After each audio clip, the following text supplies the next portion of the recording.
Ар бир үй бүлөнүн куту, очоктун жылуулугу болгон кадырман угармандарым. Ассалому алейкум жана баарыңыздарга куттуу күн. Ар бириңиздердин амандыгыңыздарды жана үйүңүздөрдөгү тынчтыкты каалайм. Анда эмесе төрдөн орун алып кулак төшөңүздөр. Айпери менен Нурбектин сүйүүсү студенттик жылдардан башталган. Экөө бири-бирин карап көздөрү күйүп, келечекке чоң пландарды курушчу. Нурбек камкор жана убадасына бек жигит эле. Айпери болсо айланасына нур чачкан, дайыма өзүн карап, сыпаттуу кийинген шайыр кыз болчу. Алардын баш кошуусу эки тараптын тең кубанычы менен коштолуп, дөңгүрөгөн той өттү. Жаңы үйлөнгөн жылдары алар үчүн жомок сыяктуу эле. Нурбек жумуштан гүл көтөрүп келип, Айпери ага эң даамдуу тамактарын даярдап, үйдөн күлкү кетчү эмес.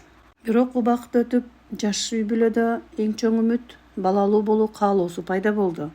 2 жыл дегенде Кудай алардын тилегин берип, Айперинин боюнда болду. Бул кабарды укканда Нурбек аялын колуна алып, көтөрүп алганга даяр эле. 9 ай бою ал Айперини ар бир каалоосун аткарып, камкордуктун туу чокусун көрсөттү. Бирок алар алдыда күтүп жаткан психологиялык жана турмуштук бороондо такыр божомолдошкон эмес эле. Оорукананын төрөт бөлүмүнүн алдында ызы-чуу. Нурбек колундагы чоң күлдестени кармап, толкунданып, ары-бери басып жатты. Мына, эшик ачылып, ак халатчан медайым оролгон наристени алып чыкты. Артынан чарчаганы жүзүнөн көрүнүп, бирок көздөрү бакыттан балкыган Айпери чыкты. Куттуктайм, атасы. Уулуңуздун өмүрү узун болсун, деди медайым. Нурбек баланы колуна алганда жүрөгү кабынан чыгып кетчүдөй сокту. Ал кичинекей колдорду, быйтыйган мурунду көрүп ичинен: "Мен эми атамын. Бул менин каным, менин балам. Мен силерди дүйнөдөгү эң бактылуу адам кылам", деп убада берди.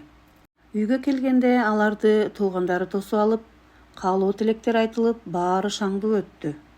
Бирок коноктор тарап үйдө иретке келтирилбеген идиш-аяктар, баланын биринчи жалааяктары жана чыныгы ата-энелик жашоо башталганда жомоктун боектору өчө баштады. Ымыркай абдан ыйлак болуп чыкты. Ичи көп, түнү менен уктабай Айперини зарыктырчу болду. Биринчи жумада Нурбек жардам берүүгө аракет кылды. Ал да түнү туруп, баланы көтөрүп басып, бирок ал күндүзү жооптуу жумушта иштегендиктен уйкусуздук анын нервине тийип баштады. "Айпери, баланы ала калчы. Эртең маанилүү жыйын бар, укташым керек", деди Нурбек бир күнү түн ортосунда үнүн өктөм чыгарып. Айпери өзү да эки бүктөлүп, бели үзүлүп кете жаздап турган эле. Төрөттөн кийинки денелик оорулар, гормоналдык өзгөрүүлөр аны алсыраткан эле. Ал баланы кучактап конок бөлмөгө чыгып кетти. Ошол түнү алардын ортосундагы биринчи көрүнбөгөн дубал тургузулду. Бара-бара Нурбек конок бөлмөгө биротоло көчүп алды. Бала ыйласа, жумушка кубатым калбай жатат деген шылтоо ал үчүн мыйзам ченемдүү нерсеге айланды. Айпери болсо түнү күнү жалгыз калды. Ал өзүнүн сырткы көрүнүшүнө караганга убакыт таппай, чачтары саксайып, үстүндөгү халатынан сүттүн жыты жыттанып, көздөрүнүн асты көгөрүп кетти. Арадан 3 ай өттү. Нурбектин өзгөрүшү эми ачык байкала баштады. Ал мурда жумуштан саат 6-да чуркап келсе, эми 8-9-да, кээде андан да кеч келе турган адат кылды. Үйгө киргенде аялын кучактап өөп, "Кандайсың жаным" дечү сөз унутулду. Тамак даярбы? Бул анын үйгө киргендеги биринчи жана жалгыз суроосу эле. Айпери баланы көтөрүп алып, ашканада бир колу менен тамак жасап жаткан болот. Нурбек тамакты унчукпай жеп, анан дароо телефонуна өңүлчү болду. "Нурбек, бир аз баланы кармап турчу, мен жуунуп алайын", деп суранды Айпери. "Мен чарчап келдим, Айпери. Сен кечке үйдөсүң, эмнеге күндүзү жуунбайсың? Баардык аялдар эле төрөп жатат, сен эле өзгөчө эмессиң", деди Нурбек, телефонун караган калыбында нараазы болуп. Бул сөз Айперинин жүрөгүнө канжар сыяктуу сайылды. Кечке үйдөсүң деген сөз аял киши үчүн эң чоң кемсинтүү экенин Нурбек түшүнгөн жок. Үйдөгү чексиз жумуш, кир жуумай, үтүктөмөй, баланы сооротуу, мунун баары Нурбектин көзүнө эч нерсе кылбагандык катары көрүндү. Нурбек эмне үчүн өзгөрдү? Ал өзү да муну аңдап билбей жатты. Үйгө келгенде аны мурдагыдай сулуу, күлүп тосуп алган аялдын ордуна дайыма нараазы болгон, чарчаган, баланын ыйын аралашкан стresстүү чөйрө күтүп жаткан. Эркек катары ал үйдөн кача баштады. Жумуштагы бойдок кесиптештери менен кафелерге барып, сыра ичип, футбол көрүп, үйдөгү жоопкерчиликтен качуу ал үчүн жеңил жолдой сезилди. Ал эми Айпери болсо үйдө жалгыздыктын сазына батып баратты. Кээде ал баланы кучактап алып, эч бир себепсиз сааттап ыйлачу. Төрөттөн кийинки депрессия аны ушунчалык алсыз кылгандыктан, ал өзүн дүйнөдөгү эң бактысыз жана эң көрүнүксүз аял катары сезе баштаган. Күйөөсүнүн муздак көз карашы анын сулуулугуна болгон ишенимди таптакыр жок кылды. Бир күнү Айпери Нурбектин телефонуна келген билдирүүнү кокустан көрүп калды. Анда жумушундагы бир кыздын: "Нурбек, бүгүнкү жардамдарыңыз үчүн чоң рахмат. Сиз абдан камкорсуз" деп жазганы бар экен. Бул билдирүү Айперинин ичиндеги акыркы үмүттү да өчүргөндөй болду. Камкор, ал мага өз баласына көрсөтпөгөн камкордукту башкаларга көрсөтүп жатабы деп ичинен кыйкырды. Ошол күнү Нурбек түн ортосунда саат 1-де келди. Үйдүн ичи караңгы, бирок ашканада жалгыз шам күйүп туруптур. Айпери столдо унчукпай отурган экен. "Эмне уктабай отурасың? Бала кайда?" деди Нурбек чыңалган абалды сезип. "Сен кайда жүрөсүң, Нурбек?" Айперинин үнү калтырап, бирок катуу чыкты. "Жумуштарым бар болчу, мени суракка албачы, чарчап турам." "Жумуш? Жетиги камкорсуз деген кыздарың менен жүрөсүңбү?" Айпери чыдабай ордунан атып турду. "Сен бизди унуттуң. Бала төрөлгөндөн бери сен таптакыр өзгөрдүң. Мени аял катары, сенин балаңдын энеси катары сыйлабай калдың. Биз сага жүк болуп жатабызбы?" Нурбек да өзүн кармана алган жок. Ал да ичиндеги топтолгон стрессти чыгарып кыйкырып кирди.